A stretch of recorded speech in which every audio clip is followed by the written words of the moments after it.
청취자 여러분 안녕하십니까? YTN 라디오 수도권 투데이 장원석입니다. 오늘 다룰 주제는 유치원 방과 후 영어 교육입니다. 유은혜 교육부 장관이 유치원 방과 후 영어 교육을 허용하겠다고 밝혔죠. 전임 장관이었던 김상곤 교육부 총리 체제에서 지난 10개월 동안 결정이 유예됐던 사안인데 정책 숙려제를 거치지 않고 장관이 바뀌자 바로 결정된 겁니다. 초등학생 1, 2학년 등은 공교육 정상화법 탓에 여전히 방과 후 영어 교육이 안 된다는 점이 불합리하고 정책이 오락가락한다는 비판이 나오고 있습니다. 잠시 뒤 일부 투데이 포커스에서는 이병민 서울대 영어교육과 교수 연결해서 자세한 이야기 나눠보겠습니다. 2부에서는 수도권 행정탐방 경기도 소식 그리고 수도권 부동산 소식을 차례로 전해드리겠습니다.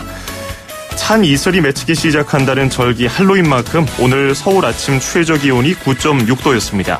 경기 북부와 강원 영서, 경북 북부 등 일부 지역에는 서리가 내린 곳도 있었는데요. 하루 종일 맑은 가운데 낮에도 비교적 선선한 날씨가 이어지겠습니다. 서울 현재 기온 12.2도고요. 오늘 낮 최고 기온은 서울, 대전, 대구, 춘천이 21도, 광주 22도, 부산은 23도를 기록하겠습니다. 2018년 10월 8일 월요일 YTN 라디오 수도권 투데이 지금 시작합니다.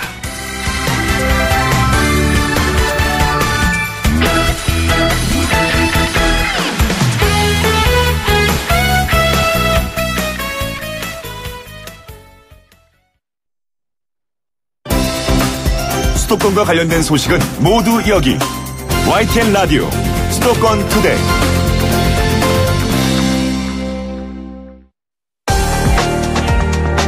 투데이 포커스. 유은혜 신임 교육부 장관이 지난주 국회 대정부 질문 자리에서 유치원 방과 후 영어 교육을 허용하겠다는 방침을 밝혔습니다. 전임 장관 체제에서 결정을 미뤘던 민감한 사안이었던 우리 아이들의 영어 교육이 또다시 논란거리가 되고 있습니다. 특히 교육부가 영어 교육 정책을 두고서 수장이 변함에 따라서 이랬다 저랬다 하는 입장을 보이니까 교육 현장에 혼란을 주고 있다는 지적도 있습니다. 오늘은 이병민 서울대 영어교육과 교수와 함께 자세한 이야기를 나눠보도록 하겠습니다. 이 교수님 안녕하십니까? 네, 안녕하세요. 예.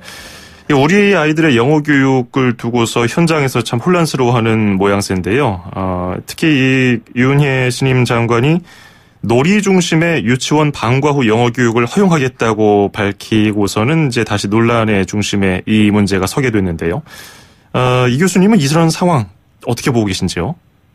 저는 오히려 좀 상황을 정리하는 쪽으로 가고 있다고 보는데, 예. 사실은 이제 그동안에 이 부분은 사실은 전체 어린이 영어 교육에서 중요한 부분이 아니었음에도 불구하고 사실은 이제 선행학습 금지법과 같은 것들 때문에 이제 문제를 해결하는 방향이 제가 보기엔 조금 좀 잘못되었고, 그것이 이제 학부모들이 그런 부분에 대해서 상당히 민감하게 반응함으로써 문제가 많이 불거졌고 지난 한 1년 동안 시끄러웠었는데, 예. 조금은 방향을 잡아가고 있다고 저는 그렇게 생각합니다. 그러면은 기존대로 연말까지 논의를 거치는 편보다는 철회든 실행이든 빨리 정책을 추진하는 게 낫다고 생각하시는 건가요? 제가 보기에는 아마도 그동안 한 1년 동안 지난 올 초에 이것이 주로 문제가 되었는데, 그동안 아마도 내부적으로 많은 논의를 거쳤고, 예. 또 실질적으로는 이 문제는 되게 학부모들이 가장 민감하게 반응하는 부분이거든요. 예. 그런 부분에서는 학부모들의 의견도 청취했을 것이고, 사실은 이제 이 부분을 김상곤 장관 때 추진할 때도 아마도 거기에 약간의 제가 보기엔 정치적 이해관계라든지 이념적인 부분이 좀 들어갔던 것 같아요. 이 문제를 영어교육이라는 문제에서 접근하는 것이 아니라, 그런 부분에서 아마도 좀 정리가 되고 있지 않는가 하는 생각합니다. 예. 충분히 내부적으로 충분한 의견 수렴이 있었다는 그런 분석을 하셨는데, 네. 교육부에서는 정책 숙려제를 준비 중이었다, 이렇게 일부 언론을 통해서 알려진 바도 있는데, 이번에도 역시 현장의 이야기를 제대로 듣지 않았다? 혹은 이게 초등학교 1, 2학년에 방금 말씀하신 공교육 정상화법, 그것과 부딪히는 것 때문에 국회의 의견도 들어야 되는데 이걸 무시했다, 이런 비판도 있던데 이건 어떻게 보시는지요? 그거는 이제 애초에 이 문제가 불거진 것이 이제 공교육 정상화법 때문에 그렇게 된 것인데, 예. 제가 보기에는 사실은 이제 그 법 자체가 조금은 문제가 있다고 생각합니다. 왜냐하면 이제 그거는 공교육에서 이루어지는 어떤 그 선행학습 부분이라든지 이제 이런 부분은 통제가 되는데 예. 사교육 부분에 대해서는 이 법상으로 아무런 어떤 규제를 가할 수 있는 방안이 없거든요. 근데 이제 영어라고 하는 것이 대개는 이제 사교육에서 많이 이루어지는 부분들도 있기 때문에 이 부분을 통제하지 못하는 상황이 발생한 거죠. 그래서 이제 역으로 이제 초등학교 1, 2학년 문제 그 선행학습을 못하게 하니까 그러면 유치원 때는 그러면 영어 교육은 어떻게 할 거냐. 그렇게 해서 이제 금지하는 쪽으로 갔는데 이게 그러다 보니까 학부모들의 반발이 심했던 거죠.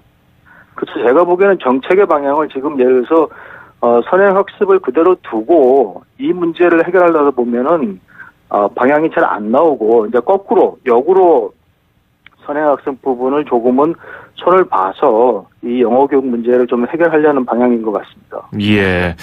결국은 선행학습법, 그러니까 공교육 정상화법까지도 손을 봐야 할 것 같다. 그러면 지금 초등학교 1, 2학년의 방과후 영어 수업이 이 법에 의해서 금지되고 있지 않습니까? 이런 정책적인 연속성 때문에 지난해 12월에 유치원과 어린이집에서도 방과후 영어 수업을 금지하겠다고 전임 장관이 그렇게 밝혔던 것인데, 윤해 장관은 이번에 그 추진하겠다고 밝히면서 놀이 중심의 방과후 영어 교육을 허용하겠다고 했고, 뭐 과도하게 프로그램이 지식 전달로 운영되는 일이 없도록 하겠다고 밝혔는데 방식에 대해서는 어떻습니까? 이제 이 방식이 조금 문제인데 대개는 지금 우리가 초등학교 3학년 때부터 공교육에서 영어 교육을 시키고 있기 때문에 그 이하에서 벌어지고 있는 영어 교육은 대개는 사교육이 거의 전담하고 있는 상황이거든요. 그러다 보니까 이 사교육 부분이 사실은 이제 질 관리가 잘 안 되는 부분이 있죠. 예. 되게 업체들이 그냥 영리적 목적에서 이런 그 교육 사업, 영어 교육 사업을 하다 보니까 이게 놀이 중심인지 과연 아동들한테 적절한 방식으로 이루어지고 있는지 실질적으로 도움이 되는지 이제 이런 부분들이 사실은 혼란스럽기 때문에 이 부분을 좀 어떻게 보면 통제하려고 했던 것인데 그러니까 놀이 중심이라고 말은 하지만 아마도 그 부분은 더 들여다봐야 될 것입니다. 아마도. 예. 지금 뭐 교육 방식이라든지 그리고 뭐 외부적인 요인 때문에 이런 결정이 교육부에서 오락가락했다는 분석도 있고 지금 설명해 주신 대로라면은 뭐 아직 더 지켜봐야 되는 것 같기도 한데요. 네. 일단은 일관성 있게 교육 정책을 끌고 나가지 못하는 것에 대한 비판이 굉장히 큽니다. 어쨌든 교육부가 혼란을 더욱 키우고 있는 거 아니냐 이런 지적을 받고 있는데 지금 교수님께서는 앞서서 정상화적으로 그러니까 제대로 노선을 찾아가는 것 같다고 말씀해 주셨는데 교육부의 이런 그 움직임 어떻게 평가하고 계시는지요?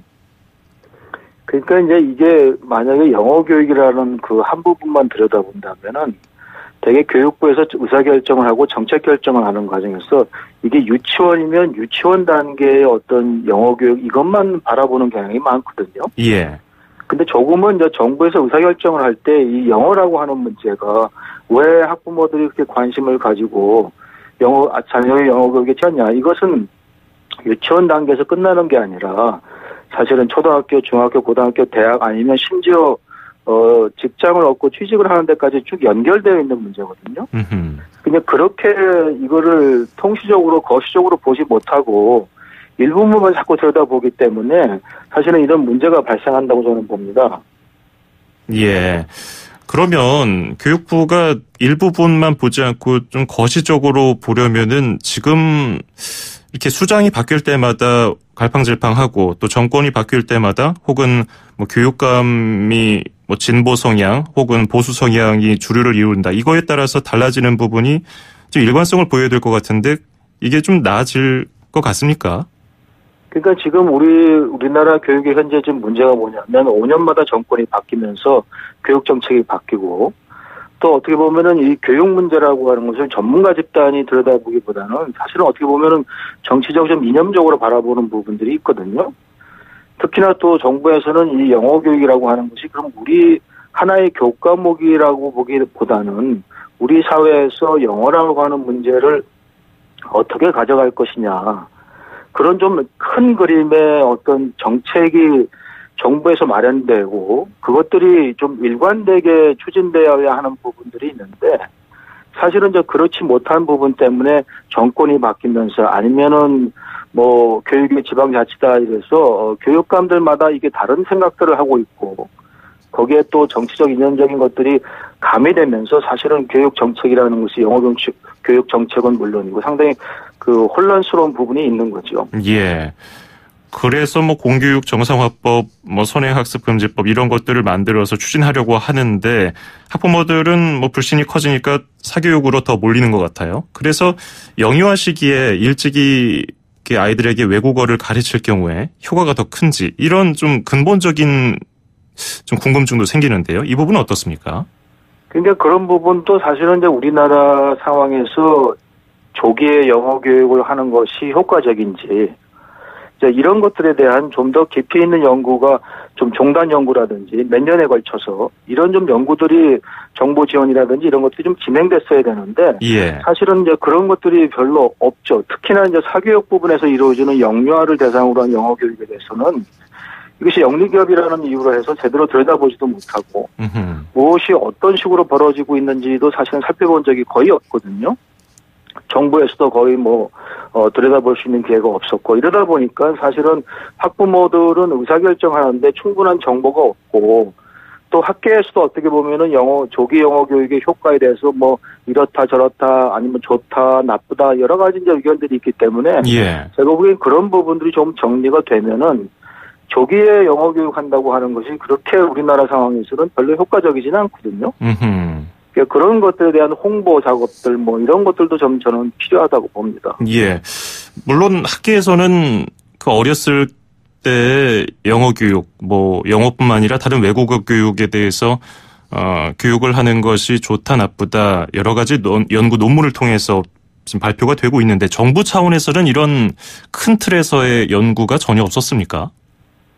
제가 보기에는 그렇게 정부 차원에서 이거를 거시적으로 예. 어떻게 가져가야 되는지 그래서 그 시기에 영어 교육이 얼마나 효과적이 있는지 육아정책 연구소 이런 데서 한두 번의 연구가 된 건 있지만은 학부모들이 조금 더 어떻게 보면은 정확한 정보를 갖고 아이들의 유아 영어 교육을 결정할 만큼의 그런 결정적인 그런 연구 결과들은 사실은 크게 나와 있는 게 없습니다. 그럼에도 이게 여러 학자들이라든지 일반적인 통상 그냥 상식으로 어렸을 때 이런 언어 교육, 어학 교육을 시켜야 빨리 습득한다 이런 것 때문에 더 사교육에 어렸을 때부터 한글 배우기 전부터 학원에 보낸다거나 아니면은 과외를 시킨다고 하는데 네. 이런 것들의 이런 인식 올바른 인식이라고 봐야 될까요? 저는 그거는 바람직하지 않다고 보는데 예. 사실은 이제 조기에 언어를 배운다라고 하는 것이 효과가 있을 수도 있지만 그러려면은 몇 가지 조건을 갖춰야 되는 거거든요. 예. 그런데 그런 조건을 갖출 수 있는 여건이 우리나라에서는 사실은 만들어지지 않은 것이고. 그런 조건은 어떤 걸까요? 그거는 이제 아이들이 세상에 태어나서 언어를 배울 때 일상에서 모든 언어 활동이 그 언어로 이루어지면은 이제 그 아이들은 쉽게 그 언어를 이제 배우는 것이고 그다음에 사실은 시간적으로 많이 걸리는 그런 과정이거든요. 예. 그래서 대개 이제 우리가 일상에서 보는 것은 아이가 어릴 시절에 미국에 이민을 갔다든지 이제 그런 상황을 보면서 저 아이는 발음도 좋고 영어도 원어민처럼 잘한다. 이제 이런 거를 일반화해서 한국 상황에서도 똑같이 우리가 일찍 시작하면은 뭔가 원어민처럼 될 것 같다. 이런 잘못된 인식을 갖고 있는 거죠. 그러나 전 세계에서 나오는 그 어느 연구에서도 우리나라 같은 외국어 상황에서 영어를 일찍 시작했다고 해서 그 아이가 원어민처럼 잘한다든지 아니면 성인들보다 더 빨리 배운다 그런 연구 보고서는 없습니다. 그렇군요. 그러면 지금 현재 상황에서 초등학교 3학년부터 정규교육 영어 교육을 편성하게 되고 아이들이 영어 교육을 받게 되는데 이때부터 교육을 받더라도 충분히 공교육을 통해서 영어를 습득할 수 있는 그런 시스템이 갖춰져 있다고 보시는지요? 이제 그 부분은 우리가 조금 더 개선을 해야 하는 부분인데, 예. 이제 사실은 지금 우리나라 이제 학교 영어 교육이라고 하는 것이 어떤 면에서 보면 과도하게 많은 거를 집어넣어 주려고 하는 부분들이 좀 있거든요. 예를 들어서 수영을 예를 든다면은 수영장에 가서 그냥 내가 자유형만 잘 배우면 되는데, 뭐 저병이다, 평형이다, 뭐 배영이다 이런 걸 다 가르쳐 주면서 결국 나중에 보면은 하나도 못하는 상황이 발생하는 것과 비슷하게 우리나라 영어에서도 이제 학교에서 교육 주는 것이 한 800시간 정도 짧은 시간인데 비교적 보면은 예. 10년 동안에 걸쳐서 그 시간에 성취할 수 있는 것을 집중적으로 이렇게 교육시키고 그러면은 조금 어느 정도 수준에서의 그 영어 능력은 확보할 수 있는데 이제 그런 것들이 어떻게 보면 이렇게 좀 분산되어 있고 시스템적으로 체계가 조금 미흡하기 때문에 아니면 또 입시라든지 평가 뭐 이런 것들이 복합적으로 연결돼 가지고 나름의 어떤 성과를 낼 수 있음에도 불구하고 그런 부분이 좀 미흡한 부분들이 있죠. 예. 지금 시스템적으로도 약간 미흡한 부분이 있고 뭐 한두 가지 손을 봐서는 지금 정책을 꾸준히 밀고 나가는 거는 쉽지 않아 보이는데요. 그렇다면은 전체적으로 우리나라 영어 교육 정책을 봤을 때 가장 시급한 것은 무엇이라고 생각하십니까? 저는 정부에서 지금 예를 들어서 이제 유아 때 지금 영어 교육이 문제가 되고 있는데, 예. 대개 이제 정부에서 이렇게 들여다보면은 유아면 유아 시기만 보는 그런 부서가 있고, 예를 들어서 초등이면 초등 아니면 중등이면 중등 이런 식으로 이렇게 그 부서들이 이렇게 나눠져 있거든요. 근데 영어라고 하는 것이 학부모들 입장에서 보면은 우리 아이가 초등학교 유치원 때부터 해서 대학을 졸업할 때까지 아니면 직장을 얻을 때까지 이렇게 긴 시간에서 우리 아이가 어떻게 성장하고 영어를 어떻게 배울 것인가 이렇게 바라보거든요. 예. 그런 부분에서는 정부에서도 이 문제를 이렇게 나눠서 볼 게 아니라 좀 이렇게 통시적으로 이거를 볼 수 있는 어떤 그런 전담 부서가 있다든지 그런 식으로 해서 우리 학부모들 아니면 우리 국민이 영어에 대해서 가지고 있는 갈증 이런 것들 좀 체계적으로 해결해 줄 수 있는 그런 방향이 필요하다. 저는 그게 제일 먼저 시급하다고 봅니다. 예, 알겠습니다. 오늘 초등학교 그리고 어린이들의 영어 교육에 대해서 도움 말씀 잘 들었습니다. 고맙습니다. 네, 감사합니다. 네, 지금까지 이병민 서울대 영어교육과 교수였습니다.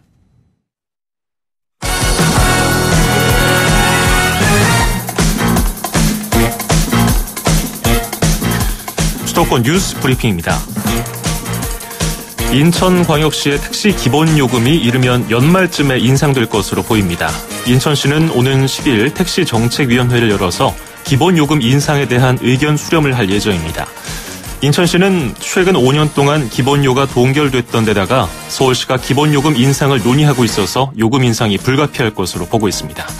인상 시기는 빠르면 연말, 늦어도 내년 초로 예상되고 인상폭은 1,000원 이하일 것으로 전망됩니다.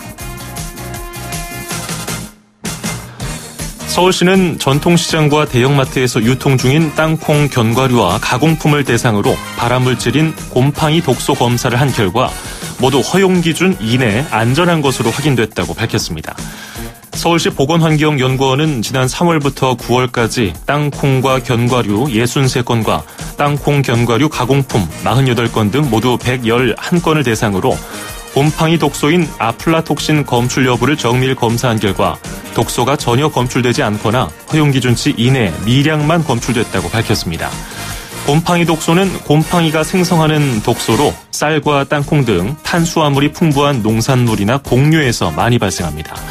이번 조사 대상 원산지는 견과류 중 국내산은 15건이었고 수입품은 48건으로 중국, 미국, 브라질, 인도 등 다양한 국가에서 수입된 것으로 조사됐습니다. 전국에서 11년 동안 소규모 수도시설 799곳에서 미국 기준치를 초과한 라돈이 검출된 것으로 나타났습니다. 자유한국당 박성중 의원실이 환경부에서 제출받은 자료를 보면 2007년부터 지난해까지 조사한 소규모 수도시설 4,600여 곳 가운데 799곳 17%에서 방사성 물질인 라돈이 미국 기준치를 초과했습니다. 우리나라에는 라돈을 비롯한 방사성 물질 관리 기준이 없습니다. 지역별로는 경기도가 147곳으로 가장 많았고 이어서 충남과 전남, 충북 순이었습니다. 소규모 수도시설이란 상수도 공급을 받지 못하는 농촌 지역에서 지하수를 사용하기 위해 설치한 시설로 우물 등이 이에 해당합니다.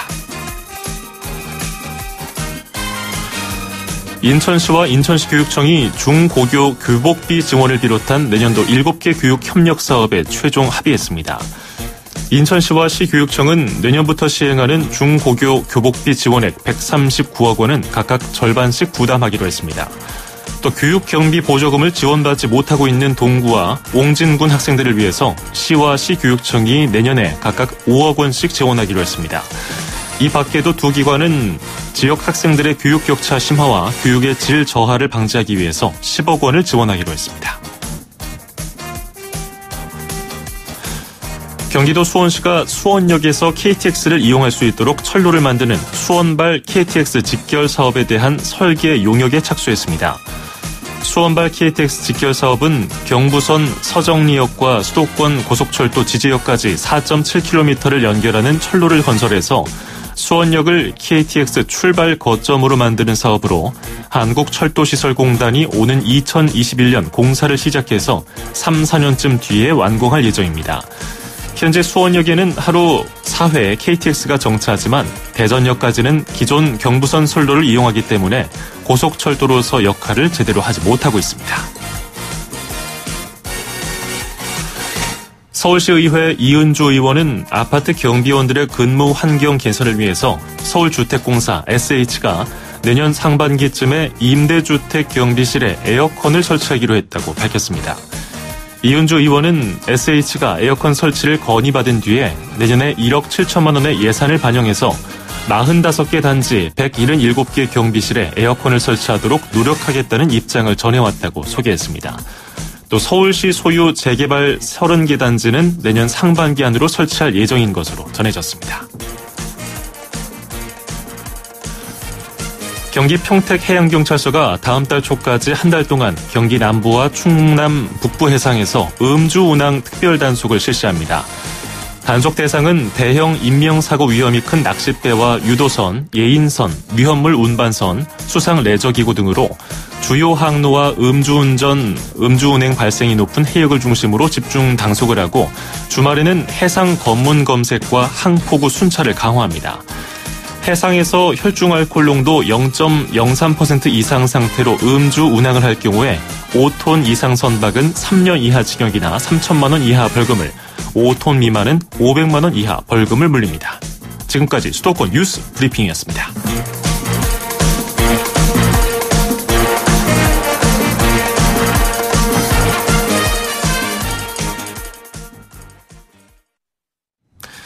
네, YTN 라디오 수도권 투데이 1부는 여기서 마무리하고요. 잠시 뒤 2부에서 뵙겠습니다. 2,500만 수도권 청취자를 위한 모든 소식이 한자리에 YTN 뉴스 FM 수도권 투데이. FM 94.5MHz YTN 라디오 수도권 투데이 2부 듣고 계시고요. 저는 아나운서 장원석입니다. 2부에서는 수도권 행정탐방 코너에서 경기도 소식 그리고 수도권 부동산 소식도 차례로 전해드리겠습니다. 1분 20초 뒤에 이어가죠.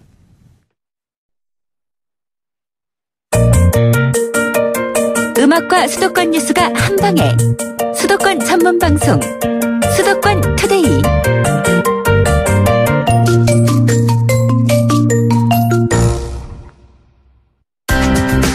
서울, 경기, 인천 찍고! 수도권 정보의 핵심이 바로 여기에 수도권 행정탐방. 수도권 행정탐방 월요일 순서 경기도로 떠나보겠습니다. 예전에는 엄마만의 역할로 여겨졌던 육아가 이제는 아빠와 함께하는 공동 영역으로 넘어가는 사회 분위기 요즘 많이 느끼고 계실 텐데요.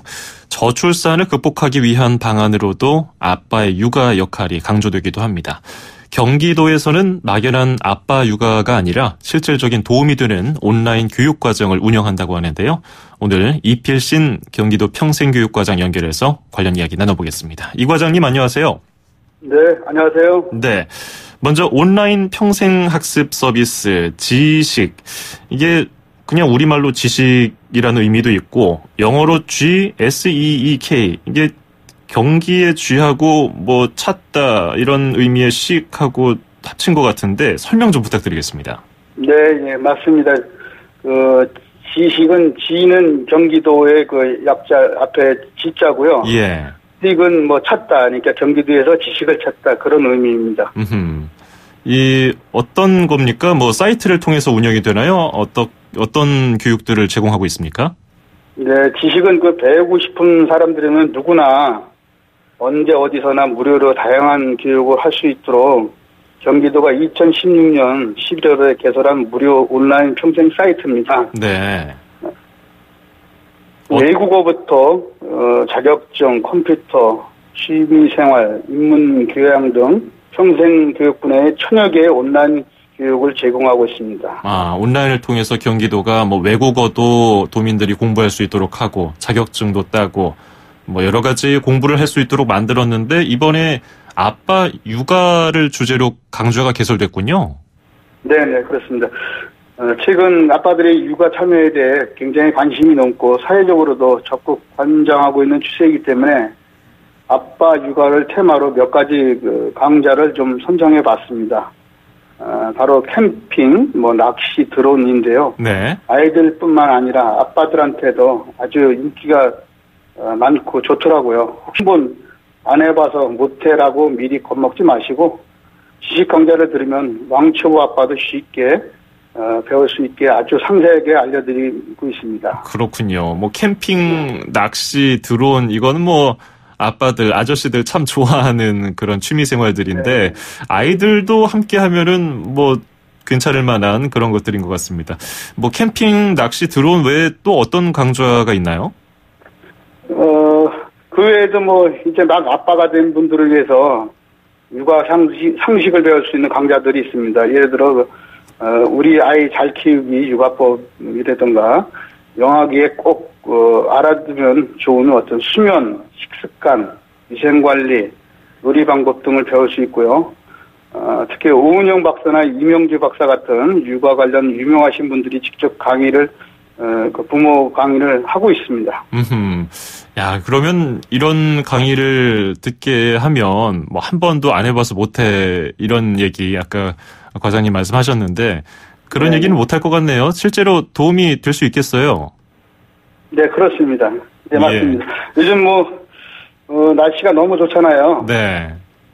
아빠들 집에만 있지 마시고 아이들과 함께 밖으로 나가서 캠핑도 하고 낚시도 즐기고 드론도 날려보고 그런 어떤 즐거운 추억을 쌓는 시간을 만들어 보면 좋을 것 같습니다. 나들이 갈 때 아이들이 간편식을 만드는 요리 강좌라든가 또 도시락도 직접 좀 만들어 보는 거 이런 것도 좋은 어떤 교육 과정이 있습니다. 네, 엄마들이 더 좋을 것 같은데요. 아빠들하고 아이들이 나가서 함께 시간을 보내면 엄마는 좀 집에서 쉬고요.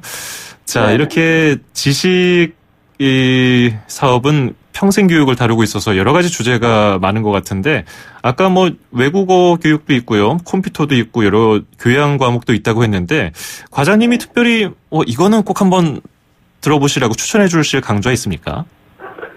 네, 저 같은 경우에는 아무래도 하루 종일 사무실에 있다 보니까 운동도 좀 부족하고 해서 건강에 관심이 많은 편인데요. 네. 지식에 있는 건강 관련 강좌들이 참 수준도 높고 다양해서 추천을 해드리고 싶습니다. 뭐가 있습니까? 예. 예, 이봉주 선수에게 배우는 마라톤 강좌도 있고요. 유승민의 탁구 강좌, 이영택의 테니스 강좌, 정재성의 배드민턴, 그 외에도 골프라든가 볼링, 헬스, 자전거 같은 어떤 우리 도민에게 필요한 어떤 쉽게 다가설 수 있는 이런 생활 체육 분야의 강좌들이 아주 많이 있습니다. 예. 예를 들어서 이름만 들으면 흔히 아는 국가대표 아까 좀 전에 말씀하셨지만. 아유, 너무 유명한 분들인데요. 네네. 예. 직접 출연을 해서 하셨기 때문에요. 강의 수준도 상당히 아주 높습니다. 요즘 특히 30, 40대 분들에게 인기가 아주 좋은 어떤 코어와 근육 운동법도 있고요. 신규 강좌로 개설되어 있으니까 많이 수강을 해주셨으면 좋겠습니다. 네, 사무실에 하루 종일 앉아 있는 분들 코어 근육도 중요하고 그 온라인 강좌의 그 강사 수준이 굉장히 높네요. 뭐 이봉주 선수, 네, 유승민, 그렇습니다. 희용택, 예. 정재성. 우리가 그 재능 기부를 받아서요. 예. 그분들한테 직접 해서 했기 때문에요. 상당히 아주 그분들이 강의 수준이 높고요. 도민들이 들은 분들은 또 아주 흡족해 하십니다. 그러시겠네요. 자, 지식 앞으로 경기도가 어떻게 꾸려나갈지 또 설명 부탁드릴게요. 네. 과거에는 평생교육을 그 여가선용이라든가 노후생활 같은 복지 관점에서 접근했다면 지금은 4차 산업혁명과 같은 미래사회에 대비한 개인의 역량 개발을 평생교육이 가장 중요한 목적으로 지금 삼고 있습니다. 그렇기 때문에 경기도 온라인 지식사이트도 내년부터는 미래사회에 대비할 수 있는 어떤 4차 산업 기술교육이라든가 직무 역량 강좌를 새롭게 좀 개발할 예정입니다. 특히 그 청년분들이 많은 관심을 가졌으면 좋겠습니다. 네, 오늘은 경기도의 온라인 평생학습 서비스 지식에 대해서 알아봤습니다. 고맙습니다. 네, 감사합니다. 네, 지금까지 이필신 경기도 평생교육과장이었습니다.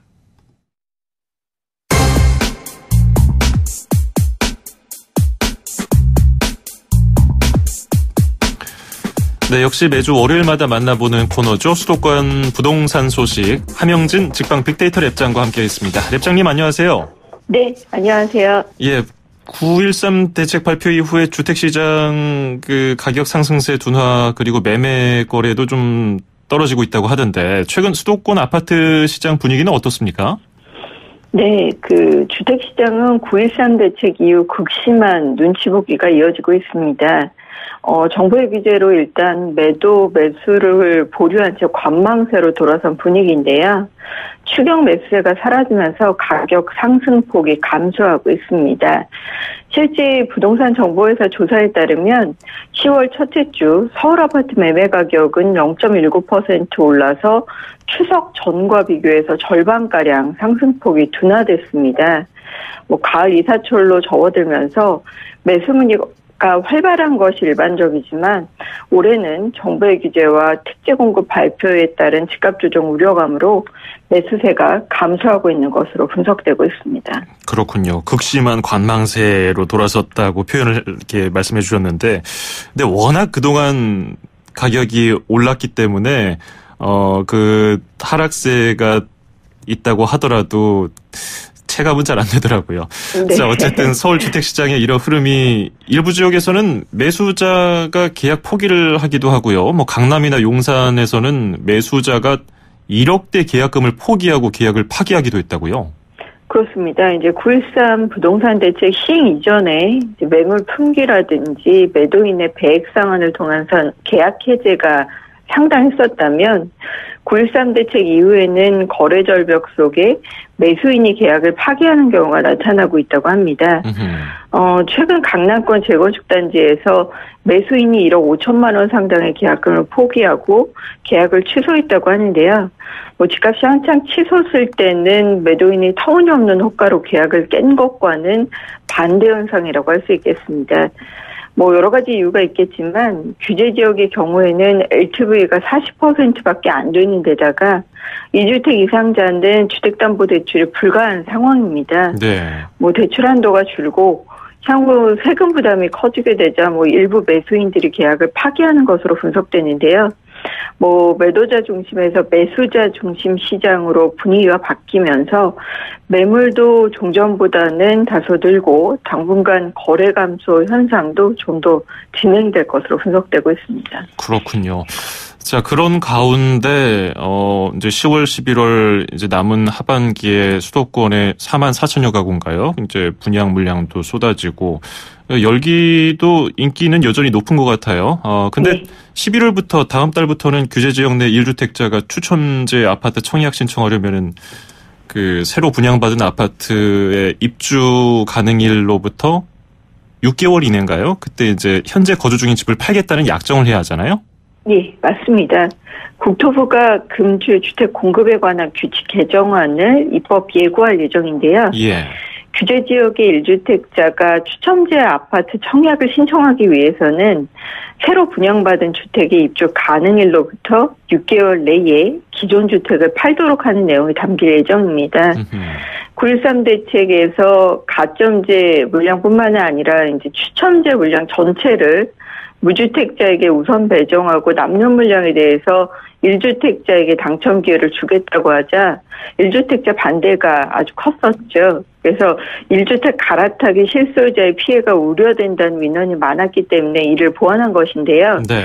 다만 이제 1주택자가 청약을 하기 위해서는 입주 가능일로부터 6개월 내에 원래 거주하던 주택을 팔겠다고 약정하는 경우에 한해서 청약을 허용키로 했습니다. 근데 이제 1주택자가 청약 기회는 주어졌지만 추첨 가능 물량은 추첨제 물량의 절반 정도가 될 것으로 보여지는데요. 만약 1주택자가 입주 6개월 내에 해당 주택을 팔지 않으면 분양 취소라든지 벌금형 같은 별도의 제재 조항을 마련할 계획이기 때문에 사실상 1주택자에게 추첨제 물량이 일부 돌아가더라도 그 조건은 상당히 까다로울 것으로 분석되고 있습니다. 그렇군요. 그러면 그 규제 지역에서 추첨제 물량은 얼마나 배정되는지도 알아봐야 될 것 같은데요. 지금 전용 면적 크기에 따라서 혹은 투기 과열지구 여부에 따라서 조정지 지역이냐에 따라서 그 비율이 다르죠? 예, 맞습니다. 그 투기과열 지구에서는 전용 면적 85제곱미터 초과 아파트 분양 물량의 50%가 그리고 청약 조정 지역은 85제곱미터 이하는 25% 그리고 85제곱미터 초과의 경우에는 70%가 추첨제로 공급되는데요. 이 가운데 절반을 이제 무주택자와 1주택자가 경쟁을 통해서 당첨을 가리게 되는 것이라고 보시면 되겠습니다. 청약 추첨 방식과 관련된 개정안이 시행되면 앞으로 1주택자가 크게 청약하시는 것이 좀 줄어들 수 있을 것으로 판단이 되는데요. 이제 청약 시점에 기존 주택 매각 계획을 수립하지 않았다면 청약 자체를 할 수가 없기 때문입니다. 예. 1주택자가 청약 후 당첨돼서 입주하면 6개월 내에 집을 팔아야 되는데 주택 경기가 나빠서 집이 팔리지 않을 경우 그리고 당첨자가 이런 불이익을 받게 되는 선의의 피해자가 발생할 수 있기 때문인데요. 1주택자의 분양시장을 통한 갈아타기는 앞으로 법이 바뀌면 좀 쉽지는 않을 전망이고요. 이러한 조치는 사실상 이제 무주택자에게만 분양시장에서 청약 기회를 주겠다는 의미로 봐야 되기 때문에 종전의 가점이 높은 무주택자의 경우에는 앞으로 알짜 분양 단지를 통해서 내 집 마련할 수 있는 길은 훨씬 넓어질 것으로 분석됩니다. 예. 그런가 하면 다주택자에 대한 규제는 전세대출 제한도 마찬가지로 적용이 되는데요. 오는 15일부터는 보유주택 수가 두 채 이상인 다주택자는 공공이나 민간 보증할 것 없이 전세 보증을 받을 수가 없죠? 예, 맞습니다. 그러니까 다주택자가 전세 보증을 받아서 전세 대출을 받고 그 여유자금으로 집을 사들이는 것을 막기 위한 조치인데요. 예. 그 2주택 이상 다주택자는 주택금융공사 그리고 주택도시보증공사와 같은 공공기관은 물론이고 민간 보증기관인 서울보증보험에서도 오는 15일부터 신규 전세 보증이 전면 금지됩니다. 그러면 이제 금융권에서 다주택자가 전세자금 대출을 받는 것이 아예 봉쇄되는 것인데요. 1주택자의 경우도 부부 합산 연소득이 1억 원을 넘으면 공공보증기관인 주금공이나 주택도시보증공사에서는 15일부터 신규 전세 보증이 아예 받을 수 없겠고요. 다만 이제 민간보증기관인 서울보증보험에서는 전세보증을 받을 수 있기 때문에 사실상 주택이 있으신 분이 전세대출을 받으시려고 하실 경우에는 전세 만기라든지 재계약, 이사를 앞두신 분들 위주로 제도의 변화를 잘 살펴보실 필요가 있겠습니다. 예, 이제 올해도 3개월이 채 안 남았고, 이제 연말에 금리 인상이라든지 여러 가지 좀, 기다려봐야 될 것도 있기 때문에 부동산 시장이 어떻게 흘러갈지 또 유심히 지켜봐야겠네요. 오늘 말씀 잘 들었습니다. 고맙습니다. 예, 감사합니다. 네, 지금까지 함영진 직방 빅데이터 랩장이었습니다.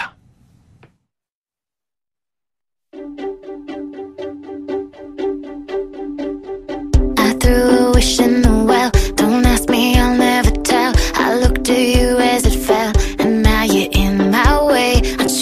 told for a wish. Pennies and dimes. 10월 8일 월요일 YTN 라디오 수도권 투데이 준비한 순서 여기까지고요. 끝으로 칼리 레이 잽슨의 Call Me Maybe 띄워드리면서 인사드리겠습니다. 내일 한글날은 수도권 투데이가 하루 쉬고요. 저는 수요일 아침 9시 10분에 뵙겠습니다. 아나운서 장원석이었습니다. 고맙습니다.